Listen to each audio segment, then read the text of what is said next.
Сәлем достар, бүгін сіздерге дружеское соперничество деген дораманың жалғасын 4-ші, 5-ші, 6-ші, 7-ші серияларын қысқаша мазмұндап беретін боламын. Соңына дейін көріңіздер. 4-ші серия. Сылги Джейдің қасына отыруға ұсыныс жасағанда Джей оған келісімін береді. Кейін сынып жетекшісі келіп староста тағайындау керегін айтады. Сфегионнан басқа ешкім кандидат болмағасын сол қызды староста етіп қояйын деп жатқанда Юджи старосталыққа Сылгиді ұсынады. Содан кейін мұғалім старостаны дауыс беру арқылы сайлайтынын айтады. Дауыс беру арқылы ол Сылги старосталыққа тағайындалады. Сол кезде Сфегион ашуланып қағаздарды өзі тексере бастайды. Ол екі қағаздың бір дәптерден алынғанын және екеуінде бір жазу екенін айтады. Джей оған Сылгидің дауысты өзгертуіне қатысы бар деп жала жапқаны үшін барлығының көзінше кешірім сұрау керек екенін айтады.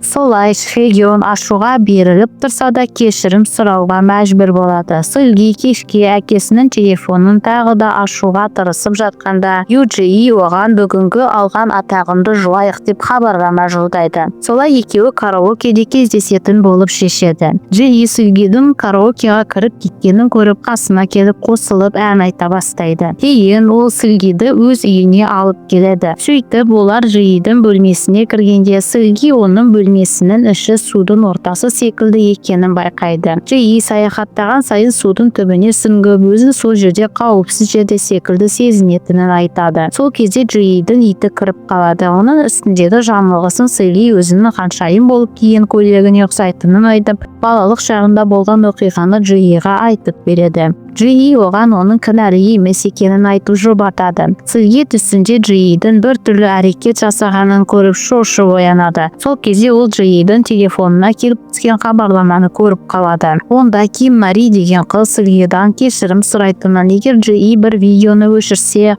ол басқа мектепке ауысатынын жазған екен. Ол әлгі Сылгидің жейдесіне шырын төккен қыз. Сылги оның телефонын қарап отырып бір түрлі күйде болып қалады. Сол кезде 4-ші серия аяқталады. 5-ші серия Сфегионның балалық шағын көрсетумен басталады. Ол мектепте оқып жүргенде оның сыныбында Джей жаңадан оқушы болып келген екен. Оның жетістіктерін Сфегион көре алмайтын болған, бірақ ол оны оған білдіртпеген. Себебі екеуі мектепте біреуі президент болса, біреуі оның көмекшісі болып қатар жүрген екен. Солай ол іште Джейдің көлеңкесі болып жүргеніне наразы болған. Кейін Сылги Джейдің телефонын ақтарып отырып, онда өзі жайлы және әкесі жайлы барлық мәліметтің жүргенін көріп қалады. Таңертең Джей оянғанда Сылгидің жоқ екенін байқайды. Джей түнде Сылгидің телефонына геолокация орнатып қойыпты. Сол бойынша оның қайда екенін біліп алады. Кейін әкесі екеуі таңғы ас ішіп отырғанда Джена деген Джейдің әпкесінің басқа жақта емтиханға дайындалып жатқаны, әзірге үйге келетін ойы жоқ екені белгілі болады. Содан Джей сыныпқа келгенде Сылги оны көріп амандаспай сыртқа шығып кетеді. Сол кезде бір қыз келіп Ким Мари деген қыздың мектепті ауыстырғалы жатқанын айтады. Джей сыртқа шығып Сылгидің соңынан барады. Сылги оған сабаққа қатысу журналын алуға баратынын айтады.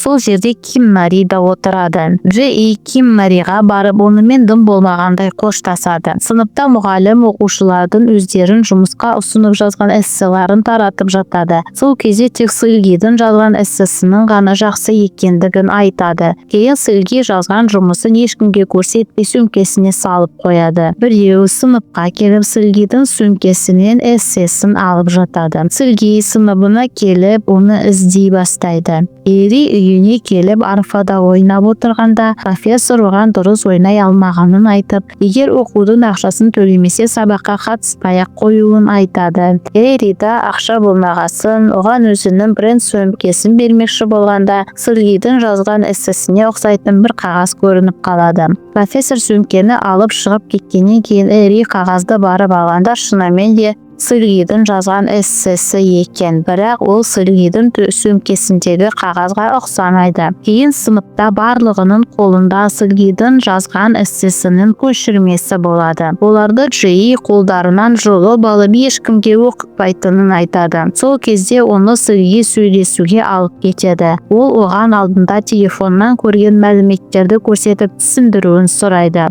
Онда Джейдің Нариді түсірген видеосы да жүр екен. Ол Нари Джиидің есірткі қабылдайтынын біліп қалып, соны айтып оны қорқытқан екен. Содан Сылги тағы да Джиидан не үшін өзі жайлы және әкесі жайлы мәліметтердің оған керегін сұрайды. Джии болса не деп жауап берерін білмей тұрып қалады. Солай 5-ші серия аяқталады. 6-шы серия. Джии әкесінің кабинетіне кіріп, Сылги мен оның әкесі жайлы мәліметтерді суретке түсіріп алған екен. Солай Джии Сылгиге қойған сұрағына ештеңе деп жауап бермей кетіп қалайын деп жатқанда, Сылги оны ұстап қалып, өзінің эссесінің көшірмесін басқаларға өзі таратқанын айтады. Сөйтіп Джиидің әлі оның қандай адам екенін білмейтінін айтып кетіп қалады. Чхегён мен Сылги студ кеңесте отырғанда, Чхегён одан әкесінің жақын арада қайтыс болған мұғалім екенін сұрайды. Чхегённың анасы Сылгидің әкесіне қатысты істі жүргізеді екен. Сылгидің өгей анасы Джиидің әкесін медициналық қателігі үшін сотқа беріпті.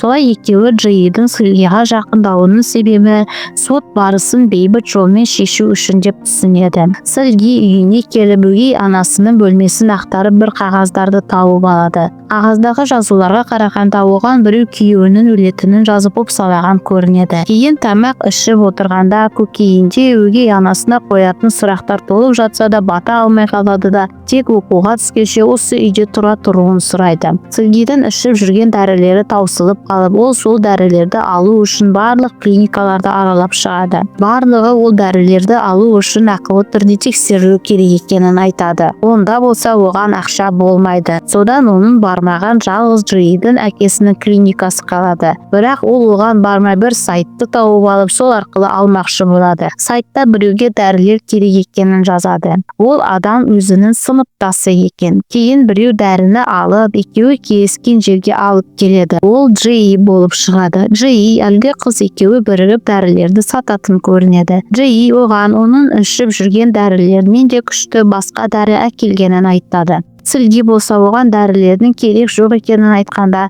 Джии оған, егер сынақ емтиханында менен асып түссең, неге сен жайлы мәлімет жинағаныңды айтамын деп ұсыныс жасайды. Ол үшін Сылгиға әлгі дәрілердің керек болатынын айтып, оған тағы бір кітап береді. Ол оқуға дайындау орталығының емтихан сұрақтарының жиынтығы секілді. Кейін оларды біреу бақылап тұрғандай болып көрсетеді. Ери болса өзінің тәнін сату үшін бір жерге келіп, бір әйелмен сол жайлы сөйлеседі. Ол шығып бара жатқанда жолда полиция бір қыздың суретін көрсетіп, оны көрген-көрмегенін сұрайды. Сылги Джиидан алған дәрілерді ішіп алғанда жарық жанып сөніп, есік қозғалып, дәретхананың ішіне су кіргендей болып көрінеді. Демек, дәрінің әсері күшті болып тұрғаны ғой. Солай 6-шы серия аяқталады. 7-ші серия Еридің кішкентай кезін көрсетумен басталады. Оның анасы өзінің тәнін сатып жұмыс істепті. Ериға ол ұнамай, бір күні ол адамдар көңіл көтеріп отырған жерге кіріп барып ән айта жөнеліпті. Оны анасы көріп, бұдан былай ол жерге бармаған екен. Содан кейін ол Ериді әртістікке дайындапты. Ол тыңдалымға барғанда сөзін дұрыс айта алмай өте алмаған екен. Содан кейін жұлдыз болудан бас тартыпты.